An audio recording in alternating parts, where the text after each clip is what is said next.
for many of you who don't know, I actually met John 5, 6 years ago in Unilever office. And I remember thinking I met this guy, and immediately I knew he was going to be my good friend because of everything that we discussed was so in sync. Like everything that we like, we don't like, our, everything. And then I remember inviting him to be one of our speaker for our very first event. And this was when Sven was flying in, and I was supposed to be hosting and facilitating this event. And I was very nervous because it was the very first time that I was sort of like a very first event for Greenpark per se. And in the past, I've done, smaller hosting and smaller sort of events, but this will be the first time that I'm doing it for Greenpark. And so, of course, the nerves and everything, it was just like, okay, I'm not sure. And I remembered even like 10 minutes before I told John, it was like maybe 15 minutes before start, and guests started arriving. It was like maybe 50, 60 people, right? And these are all like potential clients and all that. And we're in the Unilever office, so a lot of the Unilever guys was also there. And there's a lot of So people, at least 60, 70. 60, yeah. It was a big room, right? So and I was supposed to be hosting, and it has to have high energy and all that, and I was really nervous and was like, oh shit. As people start coming in, there's like a lot of people. And I remember going I think at the side with John, and I said, oh my god, I'm so nervous. Like, do you get nervous? Like, how do you be able to like present and speak in front of so many people without feeling the nerves, right? And he, I think, said to me, I remember till today, is that anything that every time you are invited to speak, they want you to speak from your experience, your opinion, your point of view, right? And so nothing could, it's like anything that you're saying, right, at that point, it is your opinion, you know and so it cannot be wrong, because I keep thinking to myself, oh my god, these are all marketing people, and these are all like experts in their own field and all that. And so I don't want to say the wrong thing, or I don't want to say something that would embarrass myself or like look stupid or anything like that. And all of this keeps in my head. And so when John said that to me, I was like, okay, makes sense, because everybody can have their own opinion, and you don't necessarily have to agree, right? And so then, that's just one aspect of it, right? Because of course there's so many different components that still, the anxiety, the overthinking, all of these things that makes you like freaking shake. And I think the first time I did it was like great. Oh my god, I did it and it was fine. And I just go ahead and I just did it, right? And the more you do it, the more you know what to expect, and you already know what is going to work and what is not working. And I remembered the second row or the third row, there was this group of people, and they were so fierce looking. They were looking at me and they didn't smile, and that was the worst kind, right? When you're looking at people, and people, there are people who are like smiling, and there were a group of people that were not like smiling at you, and you're like, shit. I'm not connecting with them. And if I try to joke and all this, and I didn't, so I learned to pick up at the next time I presented, I look at friendly faces to calm my nerve a little bit, because you can't expect everybody to be agreeing with you. You can't expect everybody to like be smiling and all these things, right? So pick up friendly face and just look at them, and then you'll be comfortable. It's like you're having a conversation with them. So you don't feel like, oh my god, like am I. So I think over the years I've done so many of these things that I feel like I've built my muscle, confidence muscle, right? That it helps me in making sure that I don't feel like, scared anymore. I think that's the main thing. And I wanted John to come in. It's like full circle, right? The guy who helped me, right, 5, 6 years ago to calm my nerves, to now today talk to you all about how do we, sort of make sure that we can help you equip yourself to build your confidence.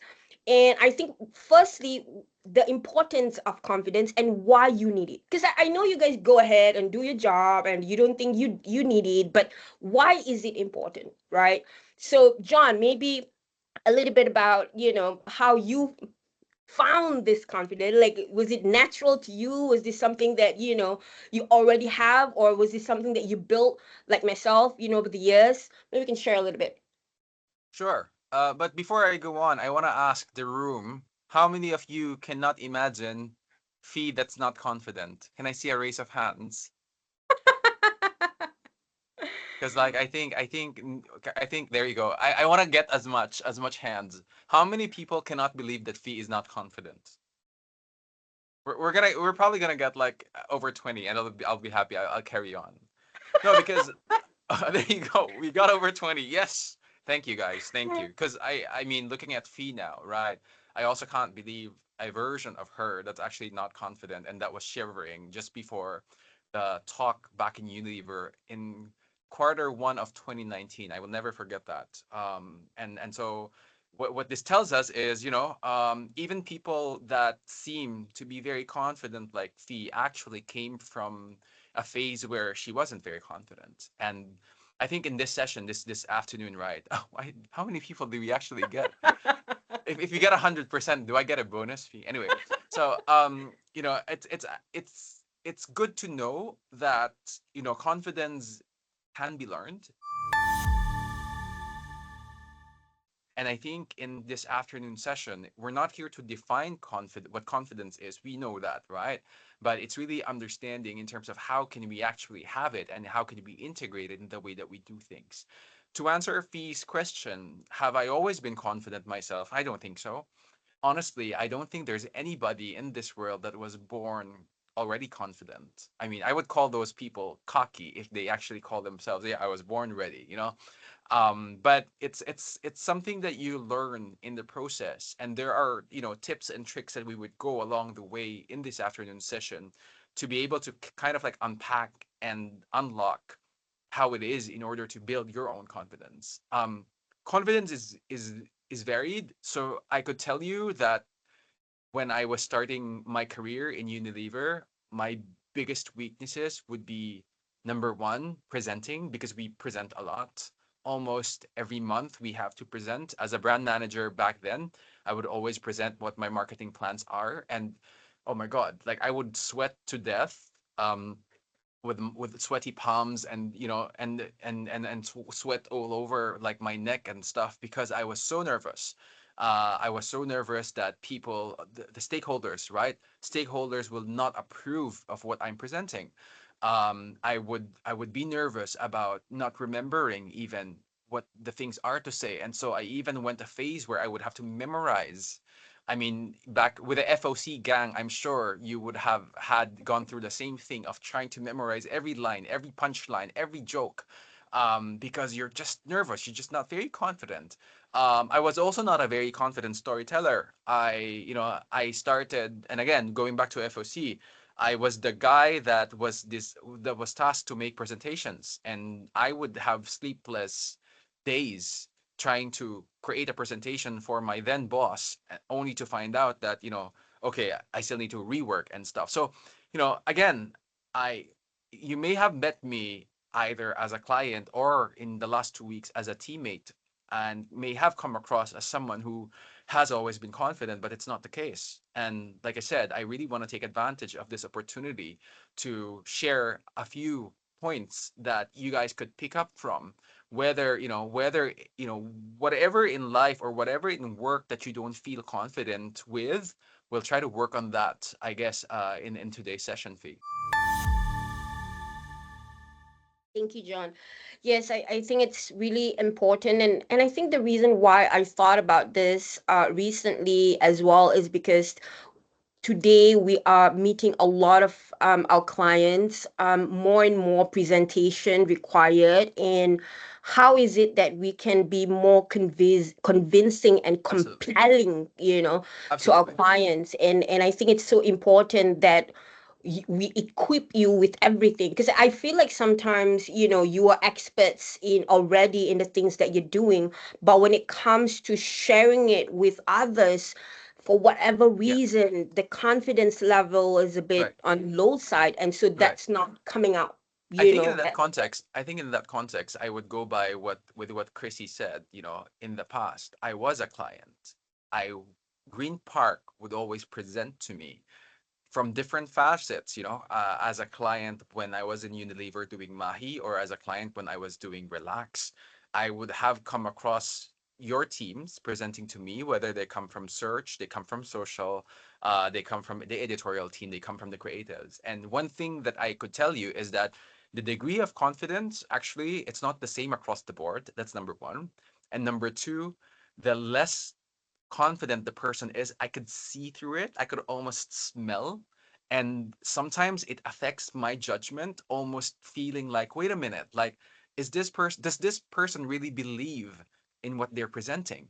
When you're presenting a new concept, when you're presenting to me keywords, when you're presenting to me problems with backlinks, when you're presenting to me creatives, copy, if the presenter, which is in this case, a lot of you guys in this call, if the presenter is having doubts or not presenting themselves like 100% to the client, your client, I tell you, would have trust issues right there Yeah, and then.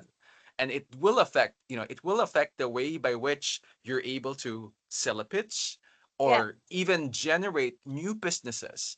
You yeah, know, again, put yourself in the shoes of a client like myself back then. If someone is selling, we've all seen salespeople selling us insurance, condominiums, whatever.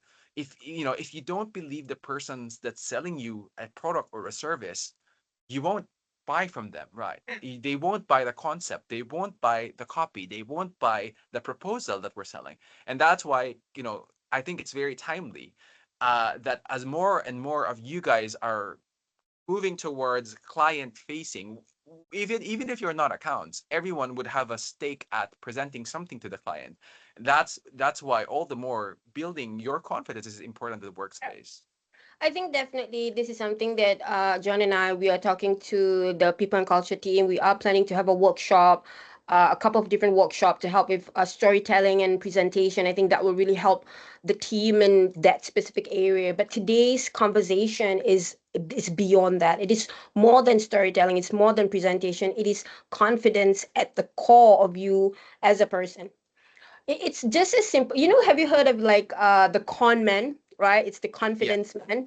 And you see in movies, what movie was that where Will Smith was that confidence guy, right? I forgot what was the title.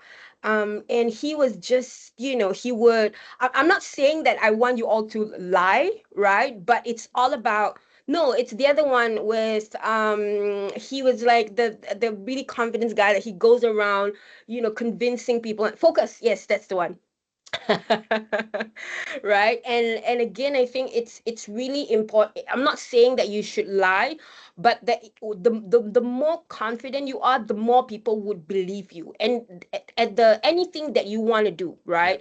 And so it's so important that you learn this because it is for your own personal yeah, growth, right? yeah. So John, maybe I think we can start with what is the first step that we need to do to get that confidence. Right.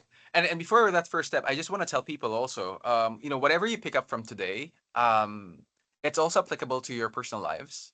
So treat it as an opportunity to really pick something up. And I know we all live busy lives. You guys have a lot of things on your plate, right? As far as deadlines, urgent stuff is concerned.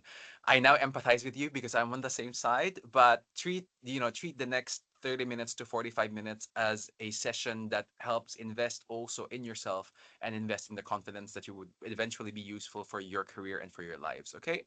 Now, as to what Fee said, where do we start? I've actually put together just three things. I just want you to guys to remember three things as far as confidence is concerned. Like, if the question is where do I start, right? What are the steps? There, I just want you to remember three things. And the first one is start by knowing yourself. So know yourself, right? And what do we mean by knowing yourself? We are all familiar with the services that we provide the clients. Just a few weeks ago, and even a few weeks ago with the Globe, with AIA, with Unilever, just last week with Wendy's. This week, sorry, this is it. This week or last week? Or last week with Wendy's. When we always tell a client to start with an audit, right? We always like, why don't we start with an audit? Can we start, trying to understand your business first? And so we can use that as a starting point. So similarly, in light of building your own confidence, I want you guys to start with yourself and knowing yourself. What do I mean by this? It's almost like if we were in a room right now in a workshop, I would actually ask each one of you to write three things that you feel you're strongest at, and also ask three things that you feel you're not very confident at. Why is this important? I think the first one is I always like knowing where I'm really good at, because that is your anchor point. That's your backbone. If you hear shit, if your boss gets mad at you, if the client says something really rude, if you get a really horrible feedback from a presentation, you always need to have a very solid anchor point by which you know what you're really good at. Believe it or not, I used to write it on my phone as notes, like three things I'm really good at. Because no matter, what earth-shattering circumstance comes my way, I would always go back to telling myself, well, yeah, but it's all right. I'm good at ABC. I'm good at one, two, three. So I really want you guys to have a very clear understanding, almost like a very introspective reflection in terms of what am I good at, right?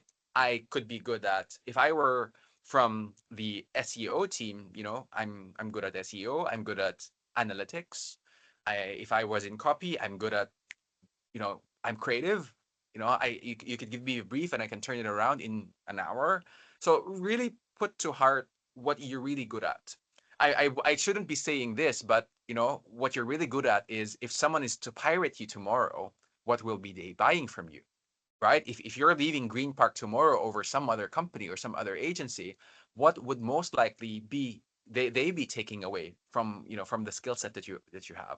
So that's the thing that I think outside of the skill sets as well, right? Because I think there are a lot of things that you can be good at outside of the skill set that Yeah, applies to your job that's as true. well. No, that's true. Like, for example, I feel I am charming.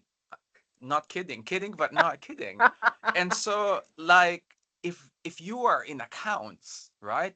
If that's part of your job, relationship building, Yeah, being able to ask for favors. yeah, As a client, I feel like, I worked with maybe a third of the people in this team. As a client, it's not always easy to yeah. request for things that are urgent, but if you have that charm. Use yeah that to get what you want, right? Exactly. And sometimes you can even look at, are you a funny person? Are you a good listener? Are you, all of these things will help you in, Absolutely. really, yeah. Absolutely. I mean, Ish would be the best person to attest how much favors I've asked them to rush things, right? Just to be able to make ends meet for relax. And did she get mad at me? Well, maybe sometimes, but I used my charm to be able to soften the blow, right? And we're still friends today. So my point here is, guys, be very, I mean, I really want this session to be very practical. So in a very practical sense, really put down on your notes, on a piece of paper, in your phone, what are the three things that you're really good at? And use that as the seed of your confidence. Okay. Like, even if your boss is mad at you, you look at that phone. I'm like, oh, even if you say these bad things at me, I know I'm good at A, B, C. Trust me, you're gonna use that. That's the first one. Now, because we don't want you to be overly confident, we need to be able to balance those three things you're good at with three things that you feel you're not confident with. So, in that same light, I want you to also put on that same piece of paper on or saved on your phone, seriously and sincerely, what are the three things you feel like you're not confident with or you still need help with? The reason why this is important is because I want everybody in this room, in this call rather, to be self aware. And I want you guys to face those weak spots head on. Because only when we acknowledge and accept the fact that we need help with something, then we can start working on it. And we will deal with that in the next part of this session. I I was telling you guys, if I could share an example, in 2016, I was working as a brand manager, kind of like a senior brand manager already for Unilever for 10 years in 2016. I was very confident with communication. I was doing, if you remember previews, like it's the way by which you test advertising. I was generating green previews and all that. So I was very confident with that. However, December of 2016, I was told that I needed to leave the traditional role and start leading digital marketing. In 2016, no one was doing digital marketing. That shattered my confidence, right? But then what I did was to acknowledge, just raise my hand and say, yeah, I will take that on, but I'm not very confident at it. I think acknowledging is a very big first step to being confident, right? Once you have the confidence to acknowledge, to actually recognize things that you're not good at, is already for me a win as far as getting confidence is concerned. So But I the think just to add on to that point, sometimes people acknowledge they're not good at something and don't want to do it. So I think to John's point is that yes, you acknowledge it, but still go ahead and do it because then Yeah, you push yourself, right? Because right, if not, you acknowledge you're right, not good at it and you stop and you don't yeah. want to, and that's Where not the point here. Yeah. where we are able to meet that is because, again, guys, think of audit. Okay, you've done audit, whether it's social, whether it's search, whether it's keywords, etc., or whether even it's website audit. What I want you guys now to do is map out what you're, if you've identified you're not confident at something, right? Three things I'm not confident at. I'm not confident at presenting. I'm not confident at telling a story. I'm not confident at making presentations, for example. Those are three things you're not confident at. Basically, audit yourself. That's what you're saying. Yeah, yeah. And once you're not confident at something, I want you then to start setting very clear goals, because one thing is knowing what you're weak at, as Fee has mentioned, but the other thing is now we need to work on those. Right. So I want you guys to set very clear goals. And speaking of goals, right? Remember the very first story that Fee said she was not confident in, like, quarter one or quarter two of 2019. I think Q was able to pull out what that poster looked like back then. I think a few months later, around September of 2019, just before I actually left Unilever, Fee was actually running her own show already. We flew to Bangkok. We were doing kind of like a presentation to new categories outside the Singapore office because we wanted to get more businesses from the local markets. And so we were there. She was talking to foods, refreshments, ice cream team in Thailand, running her own show, which means, within 3 to 6 months' time, she was able to build her confidence from somebody who was shivering just before the session started in April or May of 2019 to somebody who's running her own show in September. That kind of means it is possible, right? Yeah. If you know what your weaknesses are, and if you, as she pointed out earlier, have identified ways in order to address that, then it is possible. I could be talking to a group of 62 people who by the end of this year have mastered the art of being confident. So instead of running away from things that you're not good at, you drive, you really run towards it because the more you do it, the more you build the muscle to be good at it, right? And it doesn't mean that, the more you do it, you will be good at it instantly. It will take time, right? And so Yeah, you just take all these little things that you yeah, start doing and then you build that momentum as yeah, well. And I think that's what John mentioned. Within 6 months, I would have done like so many presentations already. But I keep moving forward and I right. just pick it up and I just learn, as I go on. And I think today, 6 years later, that's why I feel like because I did that, I was able to present Yeah. now without, shivering. One useful tip I would also give you guys as far as knowing yourself and being able to set goals and working on those goals is kind of like, so for instance, we identified that, okay, I need to be better at presenting. I need to be better at putting slides together. I think it's important also that you cross-check these with people who would help you build that skill set. So, for example, if you're not very confident with how you put together presentations and slides and storytelling, have a person in the team that would look into the slides that you're putting together.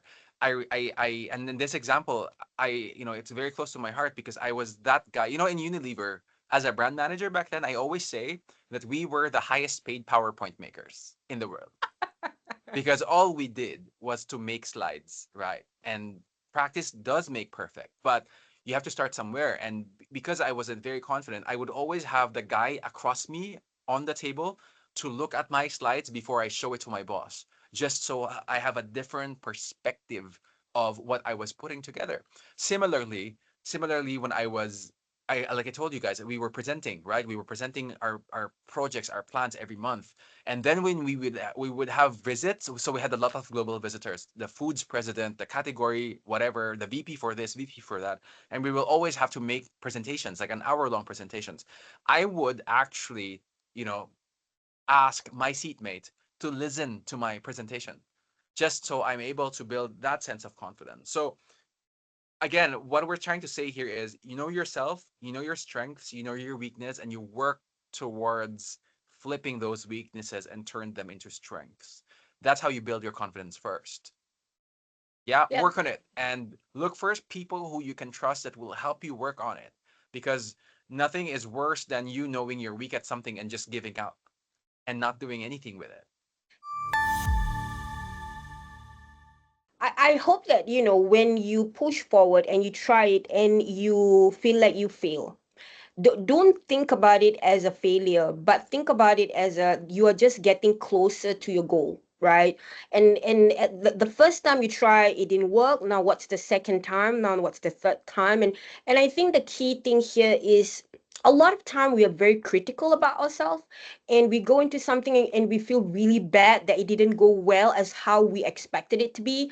And I want all of us to remember to be kind to ourselves, because you are, the fact that you reflect and you know that this is something that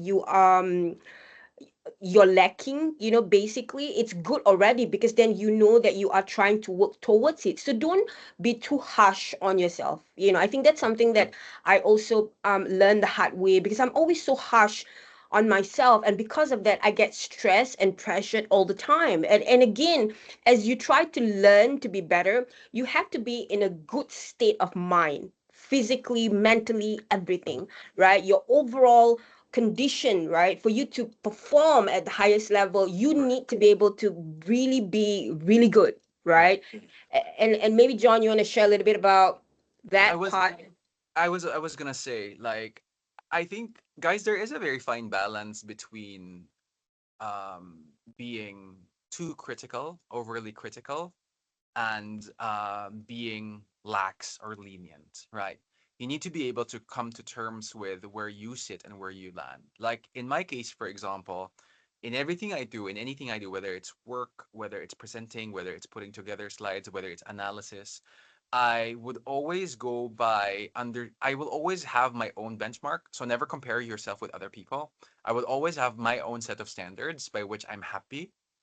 And and you know, if for example, if I present something to Fee and I'm already truthfully happy with what I presented and it's something that I feel like I can be proud of, regardless of her feedback, I'm fine. I won't penalize myself, or I wouldn't blame myself if she ends up having two or three more comments, or she ends up even scrapping half of the presentation. As long as I know that I've put work and what I've submitted is based on already a very high set of standards for myself, I'm okay.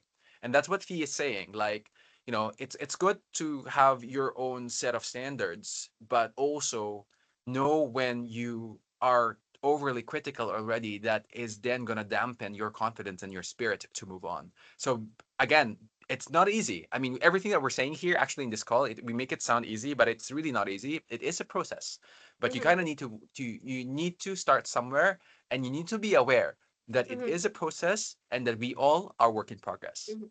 I think just to add on to what John is saying, not to compare yourself to others. It is okay, and in fact, it is good to look for others as inspiration. It is Correct. always good to see somebody else and see that, hey, I want to be like that person and get inspired, but not be so To critical that, feel, or to yeah, feel inferior, right? yes, Not to feel exactly. inferior. It's Yeah. always good to look at it as a positive light, and that's why it's always important as well. And for me, before I go on like really big presentation, whether it's like hundreds of people or like a really crucial important one, I always have my own self-talk Right. where I look in the mirror and it's like, okay, I know what I'm talking about. I'm good. You Right. know, and Yeah. whatever it is to make you just feel, talk to yourself, be Yeah. kind to yourself, just talk to yourself. And Just that's just what I make sure, guys, you're not seen by your colleagues talking to yourself. I mean, please. Good in We the might have bathroom. we might have issues with HR saying, "Oh, I saw Steph talking to herself today. Oh my goodness." We don't like that. Okay. But yeah, talking to yourself is good. Maybe without opening your mouth, just mentally. I also do that sometimes in the toilet, oversharing, Yeah, but I do that. yeah. So number one is knowing yourself. Number two, I want you guys to again remember. The second step is to push yourself. Okay. First one is to know yourself, do an audit, and number two is push yourself. I always have this analogy about comfort zone, right? We all have comfort zone. Whether it's, I don't know, putting together slides or talking to clients casually, it's all a comfort zone. But what I always say is that if you do not take on challenges, accept challenges, and you don't push yourself, right?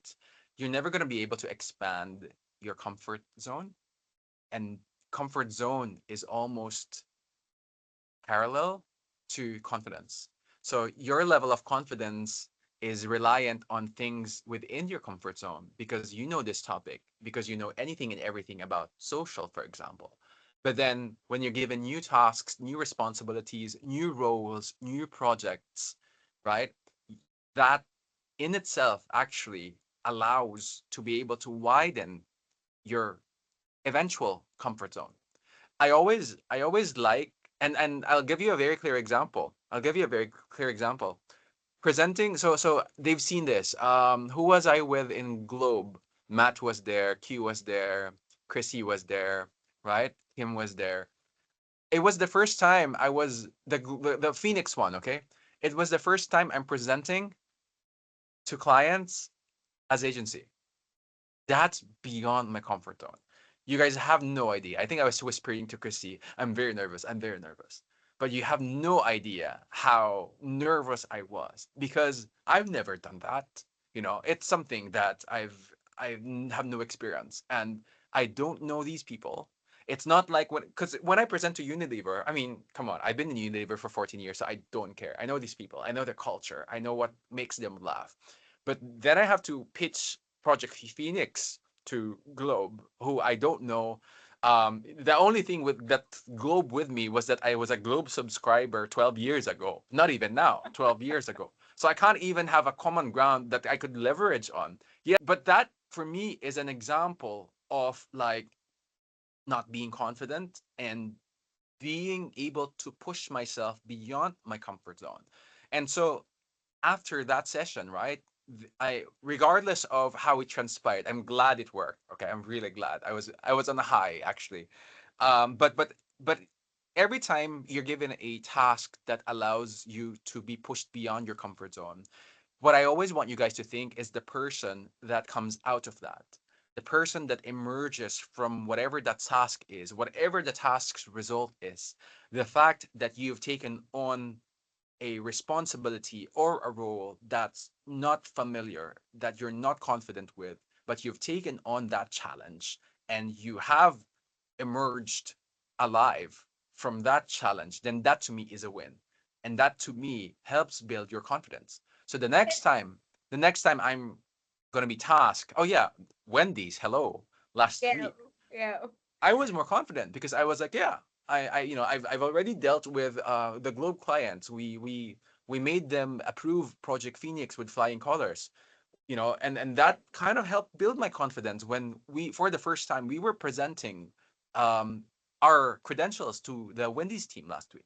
Fee. Just to add on to what John is saying, I know the outcome of John's experience was good. It went well, and that's why sort of helped him build that confidence. But think about it: if he didn't do that and he didn't push himself to do that, then he will not know, right? And so you will always stay in that state where you feel you don't want to push yourself because you're in the comfort zone, and you don't want to try because you're afraid that it might go wrong. Mm-hmm. It might go wrong, but it might go right as well, Mm-hmm. right? So that's the outcome of things going right. Now, if things go wrong and you feel like, oh my God, it didn't go well, instead of thinking about it, and even because it could also ruin how you feel about things, and okay, I don't want to do this anymore. I went and presented, I pushed myself, and it went wrong.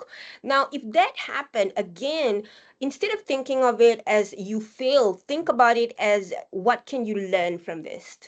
Mm-hmm. And if you have that kind of thinking, the next round you'll do better, the next Yeah. round you'll do better, and that's the only way to go ahead, instead of stopping you from using whatever things that go wrong to stop you from moving forward, right? So I think that's something that I just wanted to put it out there as For a lot of people, for a lot of people in this call, I know you guys, some of you at least. For a lot of people in this call, I feel that your lack of confidence is coming from your fear of failure and fear of committing mistakes. I mean, the example that we've shared about Fee 5, 6 years ago, she was afraid to mess up because it was in front for the very first time presenting the company with Ven right there, judging her. Absolutely, of and course.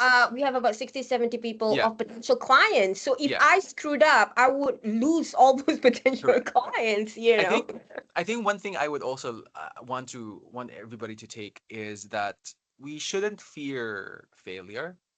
Um, Mistakes, it's part of the things that we do. People commit mistakes, that happens. What I will be angry though is if you commit the same mistake over and over again, because Yes. that to me, pardon me, but that to me is stupidity. If you've already gone through one mistake and you repeated the same mistake over and over again, that's not forgiving. I Yeah. won't forgive that, I mean. But for me, what I like about mistakes, I'll give you a very practical example. What I like about mistakes is that, for example, you're driving, right? And then you know that there's a pot that that made you went your car went into it, and then you didn't like it, right? It wasn't good for your car. The next time you're driving the same road, right? You would have learned from your mistake, and you wouldn't have chosen to run on that same path. And it's similar. So, for example, when for example, you're head of, I don't know, social, right? If client would ask you one question, you said something, and then upon checking with your boss, oh shit, that's not the right thing to do. You're gonna remember that mistake. Yes, it's a mistake, but you carry on. You take on. You acknowledge that it's a mistake. You apologize if necessary, but you carry on. But the next time another client asks you a question, right? Then you would have had the confidence already to know what the right response is because you would have learned from your mistake. So never ever fear mistakes. Like it's really part of it. And mistakes, they make you stronger, they make you wiser. And I think, and nothing, no one, hopefully Fee wouldn't, but no one will grill you or nail you in this room when you commit mistakes because it's part of it. I think what's important is that what I like the quote, sometimes I win, sometimes I learn, right? Because you don't lose, you don't You fear don't lose. losing. You Yeah. don't fear losing, you don't fear creating mistakes because you learn from it, and that's Yeah. what matters most. And hopefully also all line managers, all line managers in this call would also have that kind of sense of um promoting that kind of culture and that kind of environment, that it's okay to have mistakes, because sometimes it's not the client that we're scared of, it's our boss, like Fee, right? So also for the line managers, right, have that consciousness. Make sure that the kind of environment and mood that you are creating within your team is a place that feels safe for me to actually commit mistakes.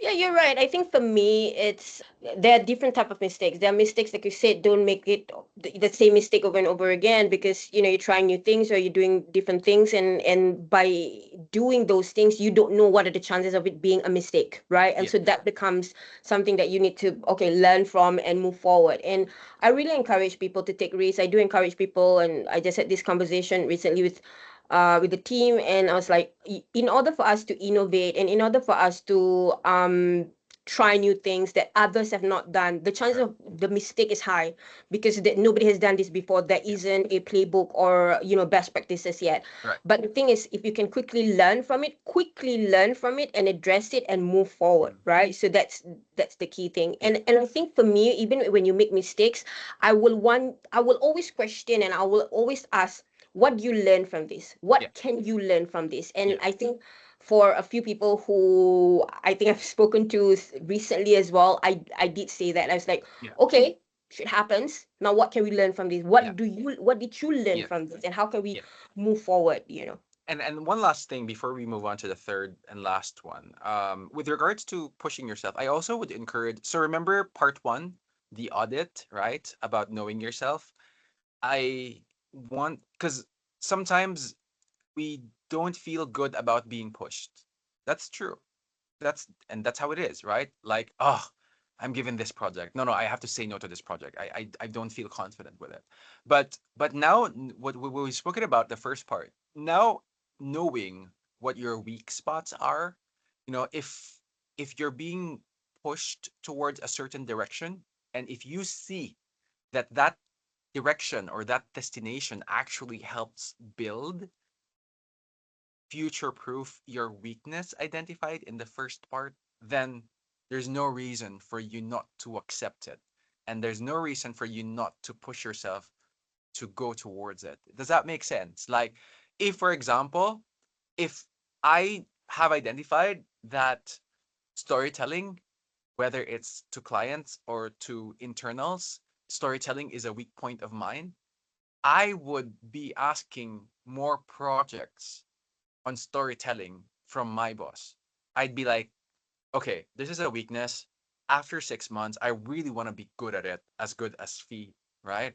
And what I want, part of, can we agree that as part of my development plan, you give me more speaking engagements or you give me more storytelling engagements. Therefore, I could really practice and hone this skill and agree that with your line manager. I think that would be powerful. So, what my point here is don't shy away from opportunities where you're pushed because we never know if those opportunities are actually what will help you bridge that weak gap. First, we said you know yourself. Second, we said you push yourself. The third one is you build yourself. Okay, this is interesting because building yourself, there's a few different factors with building yourself. I think the first, for me, the first and the most important one would be surrounding yourself with people that you could draw confidence from, people that will actually help you bridge the gaps, people that will help you, your cliques, your friends. I'm not sure how close you are with the people in this call, for instance, but I'm sure you could find at least one or two. Come on, I would bet. I would bet my life that you would find at least one, right? Well, that's my life on the line, so please say yes. But find someone who you can trust and have that buddy system so that person could help you. If you need someone to practice with, if you need someone to have a look at the slides that you're putting together, have that person that will be your anchor point, that will be with you in this journey. As we said, it is a journey. And so you make sure that you build that strong core group. There you go, that strong core group that you would always rely on, that you would always lean on, and that to me is important, especially because, as a client, I used to think, oh, we spend so much of our lives together in the workplace. Now as agency, I'm like, oh my god, you guys are spending a lifetime together, longer than how much people on the client side spend together and spend with each other. So you need to be able to find that confident that will really help build your confidence from within the team. That's number one. building yourself also means trying to find time for yourself, for what Q would say, self love, right? Um, find time to work on yourself, meaning try to eat right, but try to find ways by which you would feel good about yourself. Because when you start investing in yourself, whether it's haircut, massage, I don't know, simple treats like desserts, I don't know, a trip, an escapade over the weekend, I think for those me, are, taking care of ourselves is really working out as well. We forget, we think working out is like a chore, but I think when you work out on yourself, it just makes you feel really good, yeah. No, you and know. build yourself is actually, unfortunately for some of us, building yourself also means having to look good because you have to present to clients.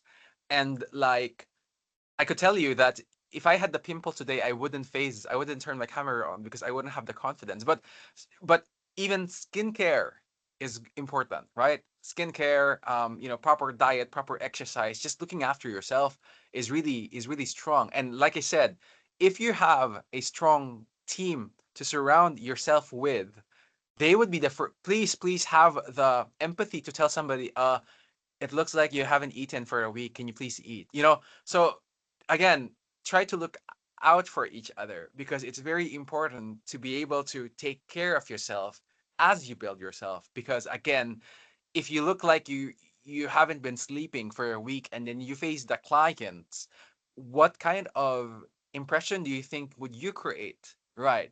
And what kind of confidence are you trying to paint if you look like you haven't taken care of yourself well? Right, Fee? Definitely. And I think taking care of yourself also means that you should celebrate the small wins. And it could just be as simple as today. It was so simple. The client signed off on a CE that is, it's just simple things like that. The client didn't even negotiate or whatever. Oh my God, that's a simple win, right? I think when we reflect at the end of the day, we just want to find one thing that will make us feel good about ourselves. And that's Yeah, important, right? And celebrate that with the team because then it's being acknowledged and that's the circle that of people that makes you feel support each other and feel good about the tough life that we go through on a regular basis, the stressful life, right? And these are just the little things that will help you really build that confidence because right. these are all the muscle, right? That we have to build. And I think one lastly, I think John, you mentioned humor, right? Anything that happened, everything that happened, what's the humor in it? Yeah. Laugh about it, right? Actually, one tip that I've given, I think Iman and Q when we were in the Philippines, I think I also spoke to Steph about this. Like my favorite part of the journey of building confidence is to self-deprecate. It's like I like to, like, before everybody laughs at me, I'm gonna, make myself, I'm gonna put myself in a position where I would volunteer it. I would volunteer my flaw, for example. So before anyone points it out, and I could make a joke out of it. And that to me signifies confidence. If a presenter is able to joke about something of himself, like if you're able to mock yourself in front of your clients, right, as a joke, for example, that speaks a lot of confidence. And that to me is already a win as far as building your own confidence is concerned. And I think all of you know this because I've said it many times, is make an effort to dress up. And you all know, no matter how busy I am, no matter how tired I am, no matter whatever, I always make an effort to dress up because when you look good, you feel good. And when you feel good, these little things will help you, exude the confidence because people, again, perception, they look at you, they're like, okay, this person have a lot of confidence. Even before you say anything, just looking at you. Okay, so last two of the tips. I think whenever we talk about confidence, it's all about being prepared for any situation that you're going in. right? And I think one of the key thing is, yes, be prepared, but do not overthink. I think one of the things that make people be less confident is because they overthink things, and because of that they become less confident. So just have a thought on that. And lastly, is I always like to make sure that, in any environment, your sensorial is so important. And so I used to do this whenever, Q and the team is here. I always give essential oils, and you spray the room or the space that you're in, so that because the smell is uplifting. It's an agreement, probably not a question. I mean, to the point where John said, the first one, know yourself, like, you know, list down things that you're good at, things that I'm bad at. I mean, it's such a good reminder. I've done that also. I mean, to keep, I mean, like, it's easy to be disappointed or discouraged, right? I mean, to maintain your level of motivation, I would say. I mean, reminding yourself that you're good at something where you make mistakes in others is important, I guess. So yeah, I completely agree with that. I'm glad that this session is helpful. And please use all the tips that we've shared with you, and hopefully that this will really help you guys, right? Moving forward. Chongs, anything you wanna add? Ask question. Hi, yes, I was just thinking of what to say. but but yeah, so I really appreciate the shout out to self-care. Um and just being able to take care of yourself really does help build like not build, but maybe emit. Like Yeah. you radiate more confidence when you're well rested, Mm. um, when you're happy, when you're not angry, when you're not keeping like angst in your Where you're heart. not hangry, right? When you're well Yes. fed. Yeah, yeah. Good, That's good. great.